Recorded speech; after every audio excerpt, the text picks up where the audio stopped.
ఖచ్చితంగా జకాత్ ఎప్పుడు విధి ఫర్జ్ అవుతుందో దానికి సంబంధించిన 3 ముఖ్యమైన నియమాలు ఇక్కడ ఉన్నాయి. 1. నిసాబ్ కనీస పరిమితి. ఒక వ్యక్తి వద్ద ఉన్న సంపద నిసాబ్ స్థాయికి చేరుకున్నప్పుడు జకాత్ విధి అవుతుంది. బంగారం 7.5 తులాల బంగారం ఉన్నప్పుడు, వెండి నగదు 52.5 తులాల వెండి లేదా దానికి సమానమైన నగదు మీ వద్ద ఉన్నప్పుడు.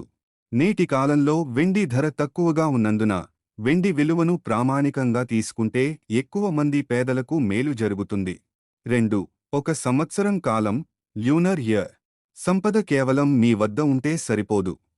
నిసాబ్ పరిమితి దాటిన సంపద మీ దగ్గర ఒక పూర్తి సంవత్సరం చాంద్రమానం ప్రకారం పాటు ఉండాలి. ఒకవేళ సంవత్సరం పూర్తి కాకముందే ఆ సొమ్ము ఖర్చయిపోయి నిసాబ్ కంటే తగ్గిపోతే జకాత్ ఇవ్వనక్కర్లేదు. 3. ప్రాథమిక అవసరాలకు మించి ఉండటం. మీ రోజువారీ అవసరాలు మరియు అప్పులు పోగా మిగిలిన సంపదపైనే జకాత్ లెక్కించాలి. మినహాయింపులు: మీరు నివసించే ఇల్లు, వాడుకునే కారు, నిత్యావసర వస్తువులు మరియు వృత్తికి సంబంధించిన పనిముట్లపై జకాత్ ఉండదు. కేవలం పొదుపు చేసిన నగదు, బంగారం, వెండి మరియు వ్యాపార సరుకులపైనే జకాత్ వర్తిస్తుంది. ముఖ్య గమనిక: పైన పేర్కొన్న 3 షరతులు నెరవేరితే మీ మొత్తం పొదుపుపై 2.5% జకాత్ తీయడం తప్పనిసరి.